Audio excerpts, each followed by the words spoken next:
Now, we will be having our video tutorial for the topic, limits at infinity. Two ways to solve limits at infinity. First is the long method, which by the way, it seems complicated, but it's not. Then, the short method, which involves the three rules. Rule number 1.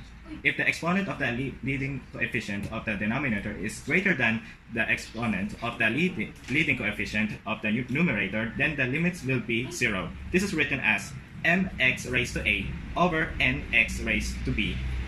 b is greater than a, and it's simply 0. Here is the example for rule number 1. Limit of 3x squared plus 4x plus 3 all over x cubed plus x plus 14 as x approaches to negative infinity. The first step to find the limit is to compare the degree of the numerator or the p of x to the degree of the denominator or the q of x. 3x squared all over x cubed, we just simplify it and we come up to the answer 3 all over x. If the degree of the numerator is less than to the degree of the denominator, then the limit is equal to 0. Number 2. If the exponent of the leading coefficient of the numerator is equal as the exponent of the leading coefficient of the denominator, then we will just simply get the quotient of the coefficients. This is written as mx raised to a over nx raised to b, wherein a is equal to b, then just simply divide it. Limit of 2x squared plus 6 all over 3x squared minus 4x plus 1 as x approaches to infinity. As you can see in this example, the degree of the leading coefficient are just the same. You will just simply get the ratio of that coefficient with the highest degree. Divide the coefficient of the terms with the largest exponent like this. 2x squared all over 3x squared. Get the leading coefficient of each term, then simplify it, and we come up to the answer 2 all over 3.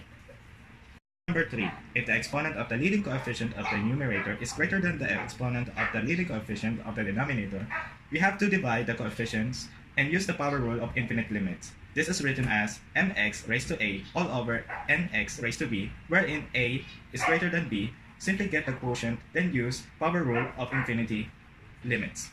Examples for rule number 3. Limit of 2x squared minus 3x plus 5 all over x minus 2 as x approaches to infinity, and limit of 3x raised to 5 all over 3x cubed as x approaches to negative infinity. Just like in rule number 1 and 2, we have to determine the highest degree of the denominator and numerator.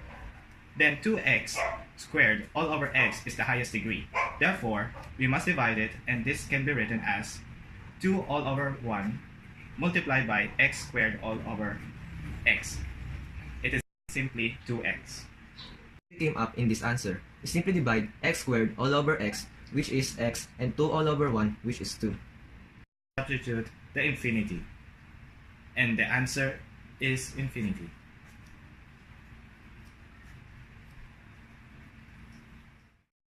For this example, just like in rule number 1 and 2, we have to determine the highest degree of the numerator and the denominator again.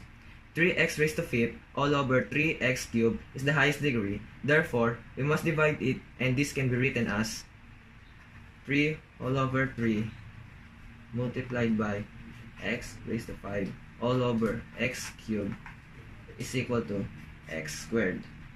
We just simply divide x raised to 5th all over x cubed.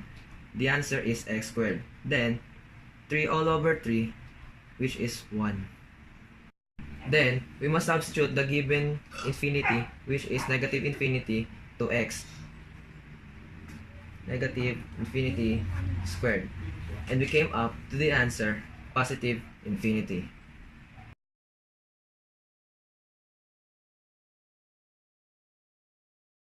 We must determine the highest degree of the numerator and also the denominator. Then, the highest degree in the denominator will be taken and divided to each every terms. Limit of x plus 2 all over x squared plus x plus 1 as x approaches to negative infinity. This can be written as limit of x over x squared plus 2 over x squared all over x squared plus x over x squared plus 1 over x squared. We must substitute negative infinity in this given. Then, it will be 1 over negative infinity plus 2 all over negative infinity squared all over 1 plus 1 over negative infinity plus 1 over negative infinity. The answer is equal to 0 plus 0 all over 1 plus 0 plus 0. Then it will be 0 over 1 or 0. As x gets bigger, the answer gets closer and closer to 0. Short method. In this problem, we can use the rule number 1. It says that if the degree of the numerator is less than to the degree of the denominator, then the limit is 0. The highest degree of the numerator and denominator will be taken and simplify it.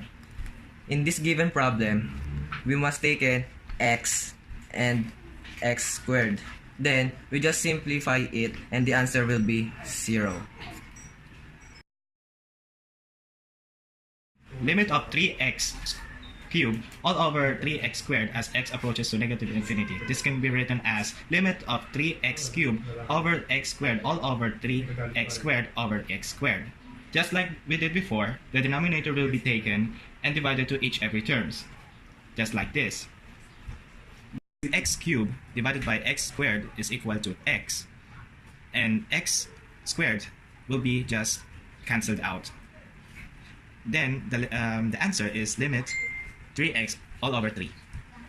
If we substitute infinite or negative infinite to the x, this will be mean that 3 times negative infinite all over 3, and 3 can be cancelled out, and the answer will be negative infinite. Proceed to short method, which is the rule number 3. Mx raised to a all over nx raised to b. A is greater than b. If we see in the problem 3x cubed and all over 3x squared, this will be cancelled out, and this will be divided, which is the answer x. And if we substitute negative in infinite, the answer will be negative infinite.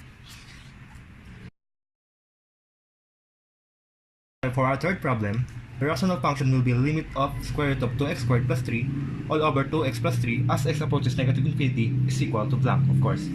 Then, this is different from what we did before, because we can just simply divide all the terms of the numerator and the denominator by the highest coefficient of the denominator. So, first, let's get the variable of the leading coefficient of the denominator, which is x.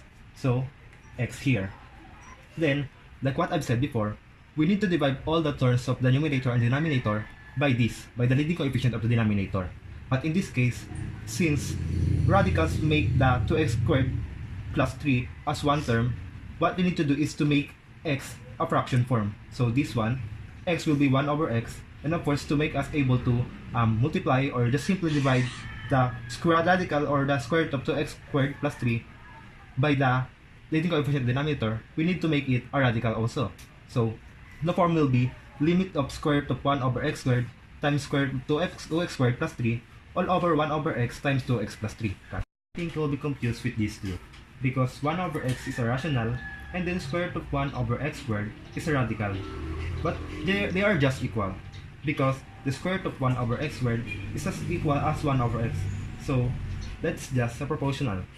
Then let's simplify.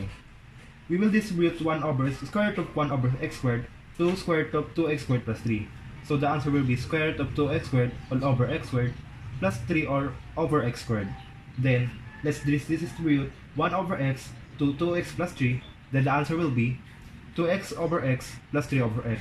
So the more simple form will be limit of square root of 2x squared over x squared plus 3 over x squared all over 2x over x plus 3 over x. The most simplest form will be square root of 2 plus 3 over x squared, because 2x squared all over x squared is just 2. Then over 2 plus 3x, because 2x over x is just 2. If you will substitute x squared by 10 or by 100 or 1000, the answer will be 0.03, 0.003 or 0.003. It means that 3x squared is approaching to 0 or going to 0. So it's this 3x squared, 3 over x squared is just 0. And it's same with this one. So, the answer will be square root of 2 all over 2. Now let's use the sort method. Like what we said before, what we need to do is to get the leading coefficient of the numerator and the leading coefficient of the denominator. So, in this function, the leading coefficient of the numerator is square root of 2x squared, then the leading coefficient of the denominator is 2x, so over 2x. Then, let's think what rule we can use. Since square root of 2x squared can be simply 2x, we can say that we can use rule number 2 because a, exponent of a, will be equal to the exponent of the denominator, which is b. So, the form we are going to use is mx raised to a all over nx raised to b, wherein a is equal to b. So now, here's it. Here. Of course, 2x squared doesn't have a perfect square. So what we need to do is to get the factors of it, which one of it is a perfect square. So the factors of square root of 2x squared is 2 and then x squared all over 2x. Then, here, I forgot to put 2 here. So, the square root of 2 doesn't have a perfect square. So, that will be 2. And x squared has a perfect square. So, that will be x. And again, let's copy 2x. Let's simplify, cancel x. Then the answer will be square root of 2 all over 2. That's it. That will be all for our video tutorial for the limits at infinity. And we thank you.